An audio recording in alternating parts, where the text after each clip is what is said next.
Good evening, everyone. Welcome back to Intentional Guy. We are on air, and you know what? I'm not even going to try and do this. I'm going to ask you, will you please introduce yourself to us?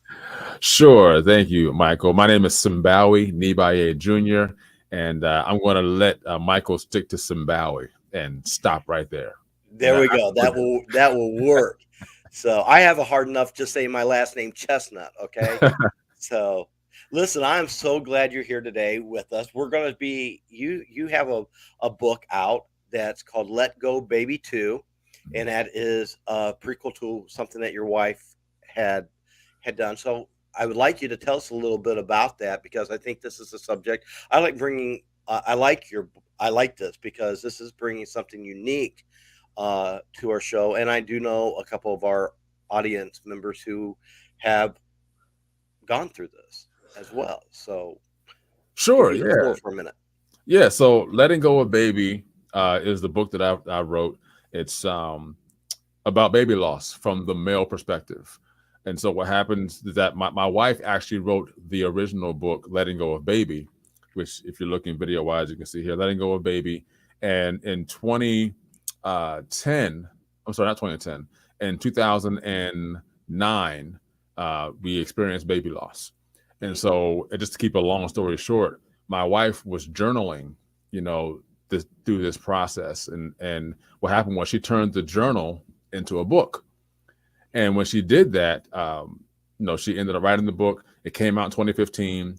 And then the women that read it, I saw how it blessed them and how they were able to build community around it. And let's be honest, most women have some sort of, I won't say most, but there are a number of communities out there for women who have suffered baby loss, Right, whichever and however that loss happened.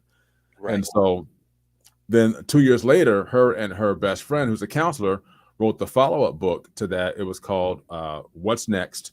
A Guide to Dealing with Grief After a Loss. And Mm, it states the 5 stages of grief, after losing, a loved one. In this case, it was losing a baby.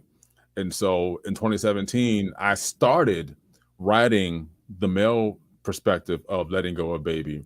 And as usual, anyone's like, life starts to happen, things start to kind of pile up. You kind of don't put it on the back burner, but you kind of set it to a side. And this past year, there was friends of ours who went through the same thing with baby loss. And after having a conversation with them, talking with them, and spending time with them, I got to talk to the husband. And after talking with him, it was like, Elohim, he said, finish the book. He's like, finish mm, the book.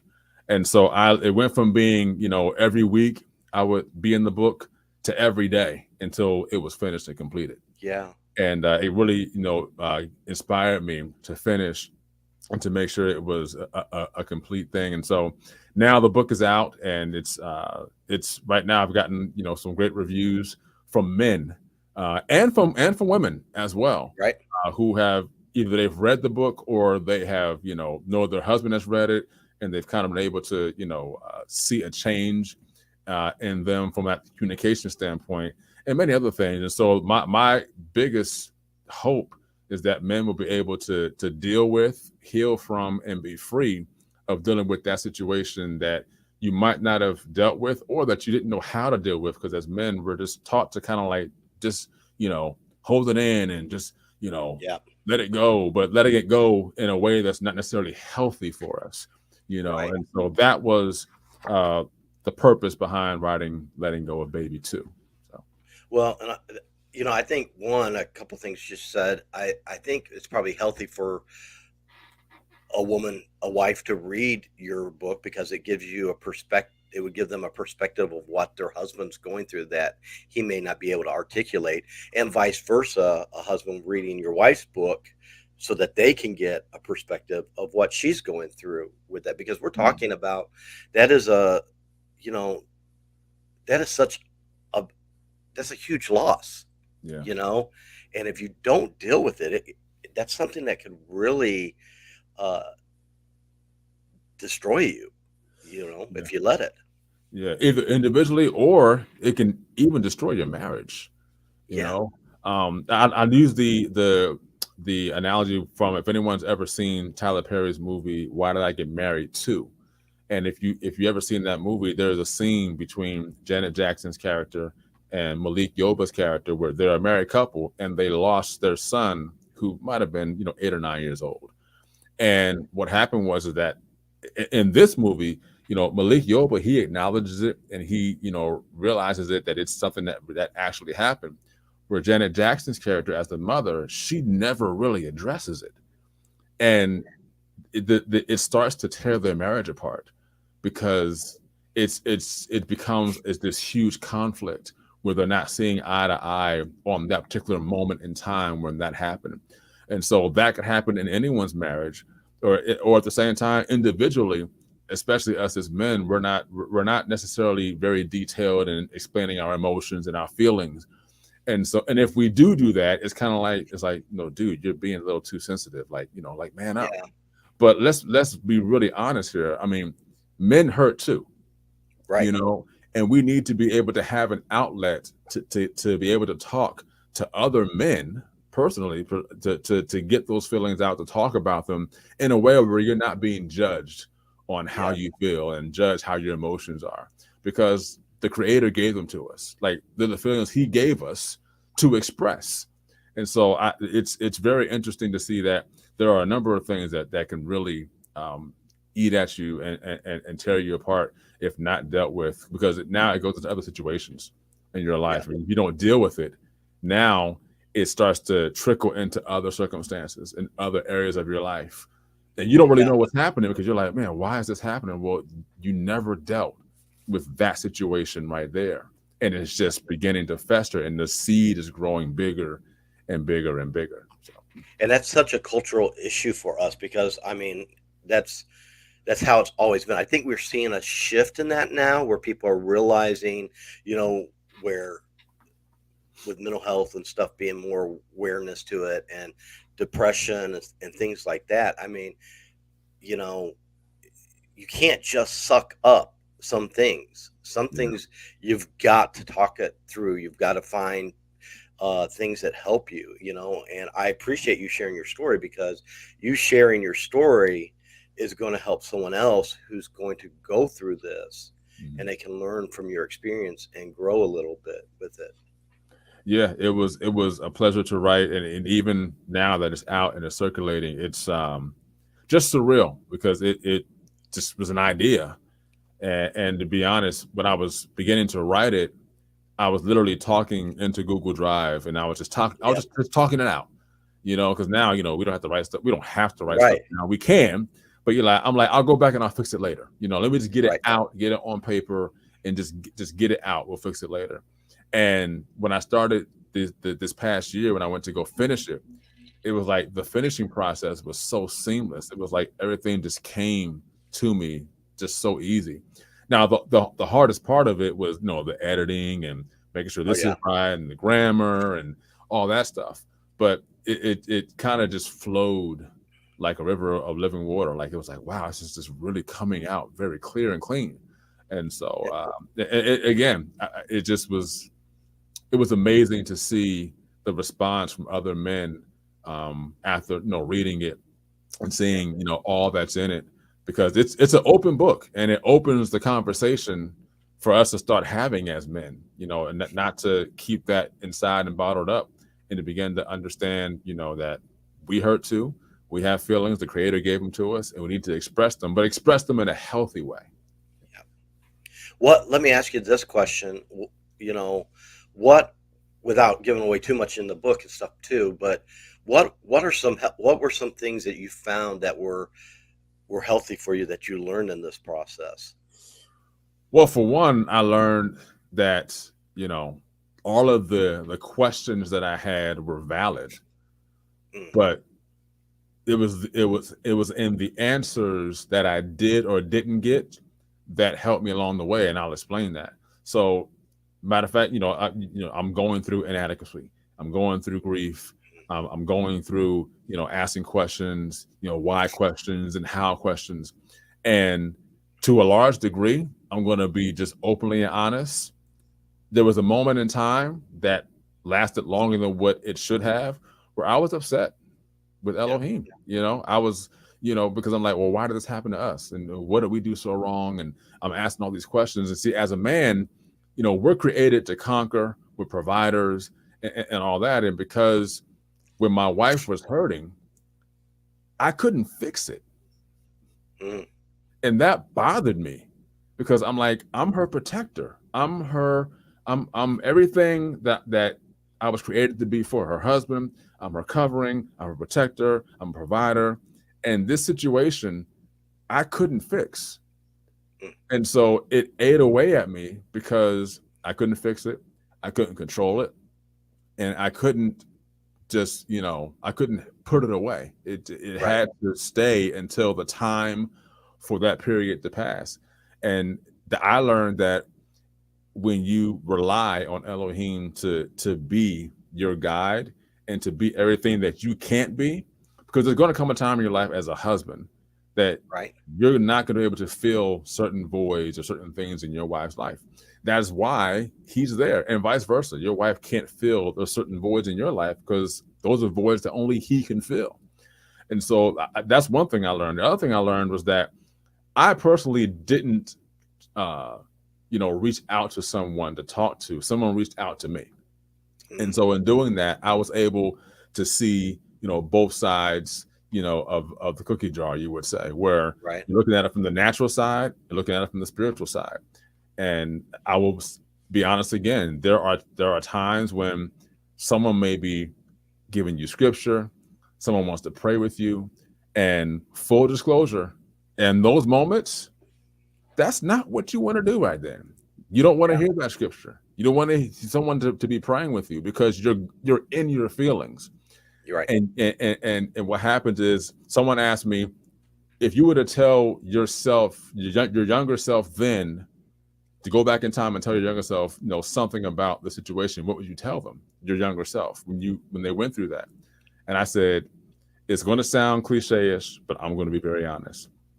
I said, I would tell my younger self then, when it happened, that the first thing you need to do is pray. Mm.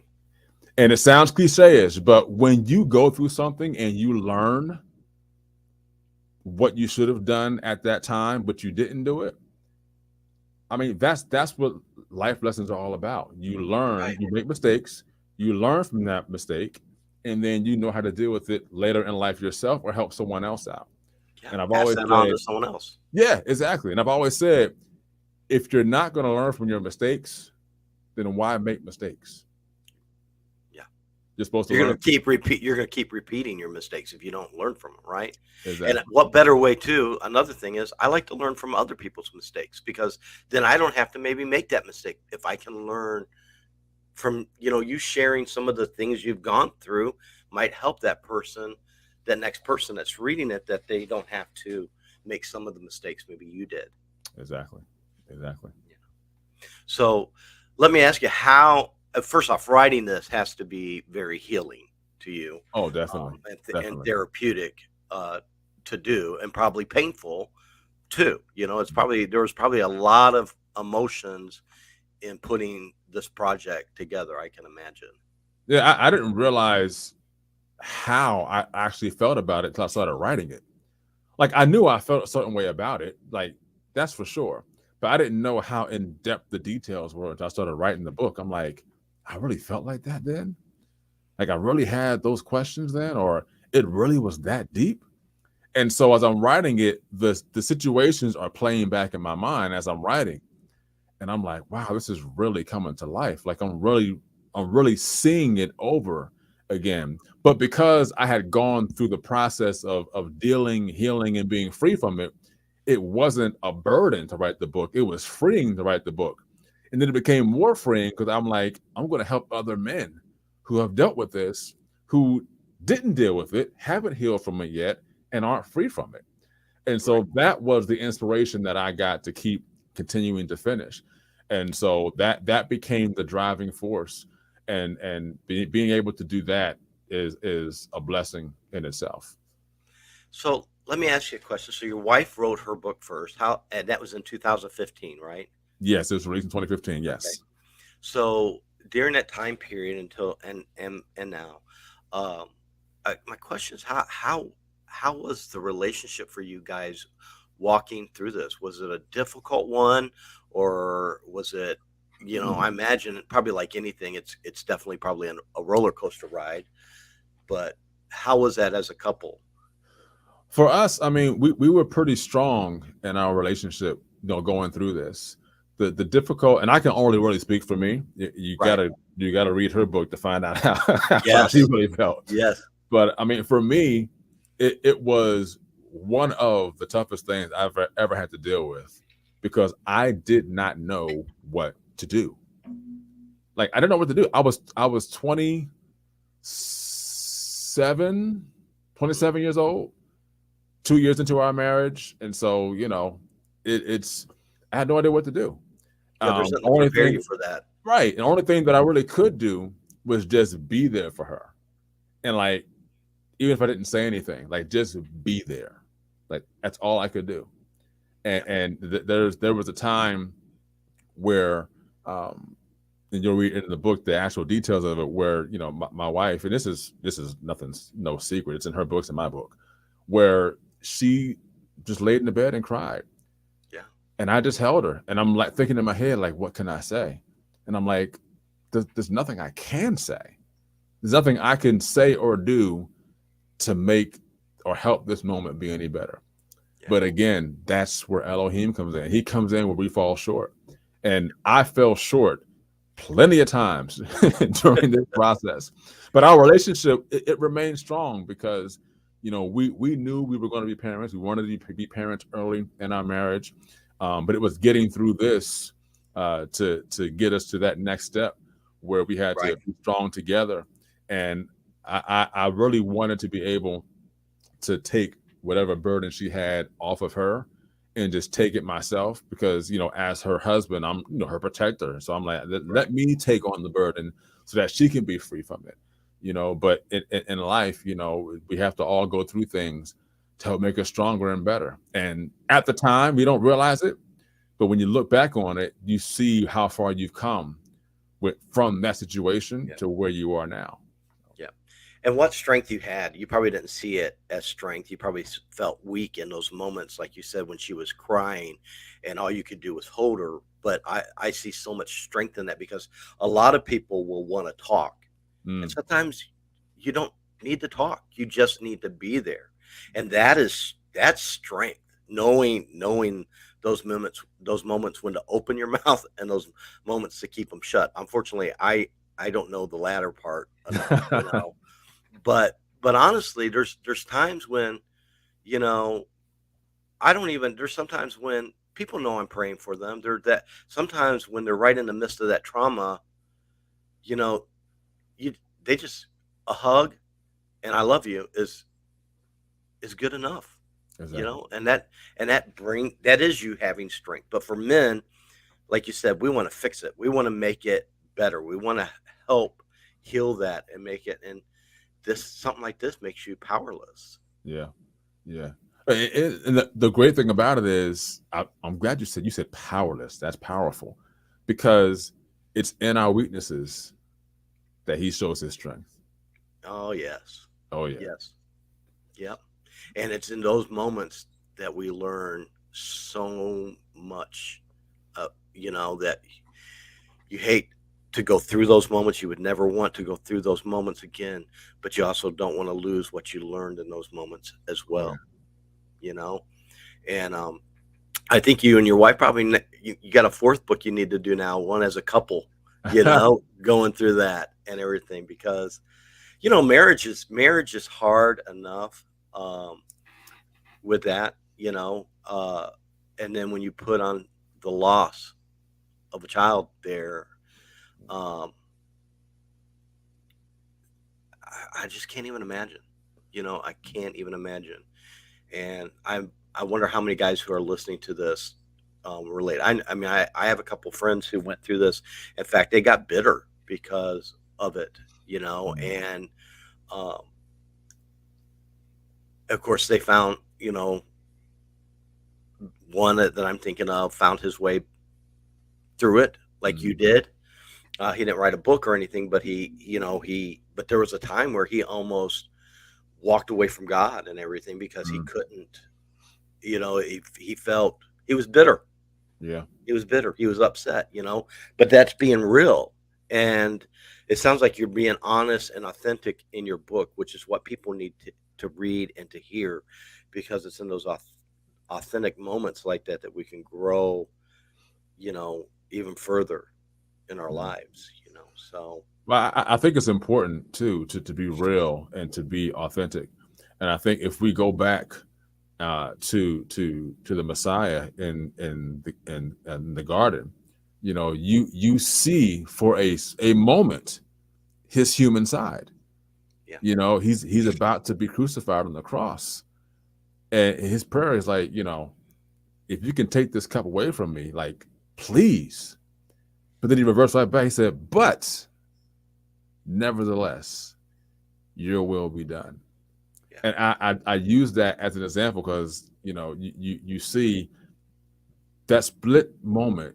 There's the human side. It's like, so it's like you say, oh, he was perfect. Yes, he was, but he also was flesh, and that yeah, flesh came in for that moment, but he reverted back right away. But nevertheless, your will be done. And so for us, as being real with our feelings is important because again, he gave them to us. But the scripture always tells us, no, don't let the sun go down in your wrath, being yeah, angry. Yes, I was angry. I was. Did I revert back all of a sudden and be like, okay, I'm angry right now, but nevertheless, your will be done? No, because I had to deal with the fact that yes, number one, I'm not the Messiah, but he's always there. He knows exactly what I'm going through and what I'm dealing with. And when I come to that realization that okay, I've had my pity party, I've gone through all the stuff. All right, okay, now I'm ready to not just deal with. I'm also ready to heal from, and I'm yeah. ready to be free from. And that's the main goal of this book: to deal with, heal from, and be free from it, and And and that's and to move on.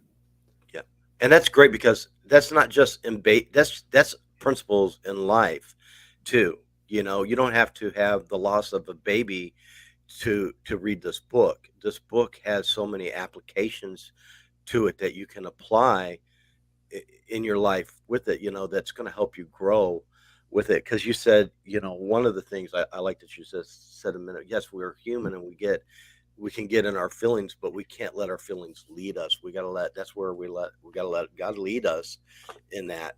But there's that human side too. Yeah. And any kind of grief and loss can be so overwhelming. So I want to ask you this.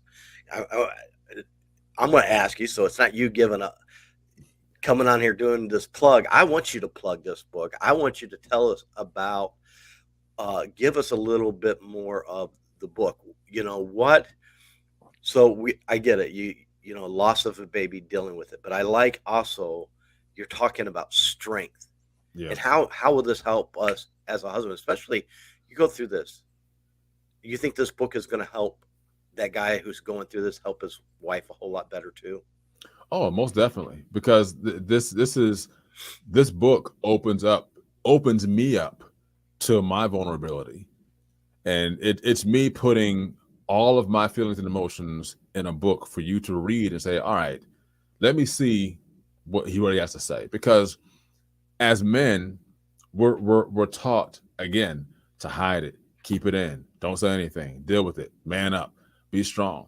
And one of the things that I learned from my father was that you can be manly and still have a sensitive side to you. And Yes. so my father, he's one where I never had to necessarily ask him questions when I got to a different phase or stage of life. He just kind of knew when that time came. And so I learned a lot by him just teaching me, what to do, what not to do, how to handle this. But the one thing that I took from my father was how to be strong and when to be strong and when to show, a vulnerable or sensitive side of you. But don't let other people take advantage of that side either. Yeah. Because people will use, you say your kindness for your weakness. So people will use your sensitivity or your vulnerability side against you. Yes. Me being able to deal with, heal from, and be free from this, from losing a baby, allowed me to be vulnerable enough to say, I know who I am, I know what I've been through, and I want to help someone else. Mm. Because we're like a soda bottle or a soda can. We keep all this stuff inside, and all it takes is one good shaking, Mm. and you open up that bottle, and everything comes out all at Yep. one time. And when that happens, it can come out on the wrong person at the wrong time at the wrong place, and that's something you don't want to happen, because I've had that happen before, where I Right. kept stuff in. I didn't say anything. I didn't do anything about it, and it came out Mm. on people that it had nothing to do with, but I never dealt with it. Yep. And that soda can got shaken, and the top came off, and it was all she wrote. Yeah. So, make sure that, and listen, if that was you or that is you, it's okay. It's okay. There's still healing that can take place. There's still, deliverance that can take place. There's still, you know, there's still help available to you. And if you're in need of help, if you're dealing with your feelings, ask someone, ask a trusted person. Yep. Don't just ask anybody. Ask someone trusted who you know is not going to tell all your business to anybody else. Yep. And there's no shame in doing that either. I think men, we have shame attached to that somehow when we ask for help. But Mhm. you know, I would be disappointed if my best friend went through something and he was hurting and he did not feel like he could come talk to me. Yeah. You know, that and I think we have to, us men, we also need to start making a culture around us that we are being better friends to those who are hurting, and let them know that, hey, you do not have to walk this alone. Yes. I will be your Aaron. I will hold your arms up. I will do whatever you need. I'm here for you. You don't have to have the answer. And that's the problem with men. We Mm. want to have the answers. We want to make it. No, you don't have to have the answer. All you got to be is a friend and be there and let them know they're not walking it alone. Yeah. Yeah. You That's know? so true. That's so true. And I believe that for, just to add a tag onto that, even from a father standpoint, this is why fathers are so important to their children. It's there's a reason why, Elohim is considered to be a father. He's a Mhm. father to the fatherless. And when you have a father that's able to teach you what to do, what not to do, to guide you and lead you, you know, hands up, and all credit due to the single mothers out there, Right. and the grandmothers who are raising children and all that. Like, we give you guys all the credit in the world. You deserve it. And there's also single men out there that are doing the best they can. But when you have a father who's able to teach his son and go through the stages of life he's going through, that's powerful. That's Oh yeah. powerful. And so, my father didn't prepare me for this moment, but he did prepare me to be able to deal with my feelings, and to be Right. able to not just hold them in and allow them to overtake me and overpower me to a point where it could have become toxic to my wife or to others. Right. And now you're talking about a whole different ball game. Now when stuff starts to become toxic, that's something where now it's like, okay, we need to get other people involved that are professionals now, because now you're in a downward spiral that's going to end up in a very bad place, Yeah. and that's not where you want to be. And speaking of that, this like I said, can lead to other things. There's, for us as men, it can lead to wanting to drink, or wanting to do things that we normally would not do. And that's just Yes. one example. So we don't want to be led astray to doing things that are going to be toxic to us or to our families or others who are tied to us. Because we got to understand the enemy is out to destroy us as men and husbands and fathers. And in our down moments, in our worst hurts and pains, he's going to really attack us at that point. And Mhm. that's why we need one another, and we need a good faith so that we can stand strong. And I imagine that through this, you have grown tremendously as a man, as a result of this. But I got to say, probably even more so now that you wrote this book. And if we'll close with this, but I want to ask you one more thing. Sure. What is one of the best lessons in this, or best strength, or that was given to you through this process of what you experienced in writing the book, and everything in this journey since it took place so many years ago? The biggest thing I learned from doing this is telling my story, Mm. because for years, even before I got married, before all that, I struggled with, telling my story. I'm like, I'm comparing my story to someone else's. I'm like, well, my story, there's not enough drama in it. There's not enough, downfall in it. There's not enough this, not enough that. Right. And I'm like, my story's it's not cinematic, And so I'm comparing it to other people's story, but no, it's like, that's your story. Like, That's right. someone needs to hear your story. Yep. You went through it, not just to be like, oh, okay, I went through that and now I'm moving on with my life. No, you went through it so you can help someone else who's coming behind Yes. you. And so I learned to tell my story. And there's other stories that I may tell. This is one Right. portion of it. But telling your story is so important, because not only is that, helping you or freeing you, it's helping and freeing someone else. Yeah. And no matter how much or how little you want to tell, there has to come a point where you have to be transparent enough to be able to show people the real you, outside of the fact that, don't try and put on the face that, I'm the holier than thou guy, and, I haven't messed up that much, and, my stuff's not that bad. Well, look, let's be honest. Everybody has something they don't want everybody to know about. Yeah. But there is a story that you have that someone's waiting to hear, because you're the one that's been assigned to them to help them through, whether it's directly or indirectly. And that was the biggest thing that I learned. That's so good. And there's nothing better than when you can be free and help someone else be free from something like that, and that's those are some good words, man. Those are really good. I really appreciate you coming on our show today. We're going to put in the description a link for all these. And like I said, I'm 56 now. By the age of 50, I probably read 5 books in my life.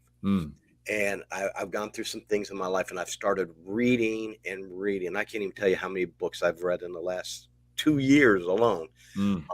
And this is one of those, because this is someone, as a life coach or someone helping other people, this perspective in this book will be tremendous for someone like me, who, will most surely come across, and has already come across, some men who are dealing with this and have these struggles. So thank you for sharing your story, and thank you for coming on here and sharing it with us. It's been an honor to have you on here today. Thank you, Michael. Before we go, if you don't mind, I'm just going to say, if you're looking to purchase the book, you can purchase the book from my website, Tsombawi.com.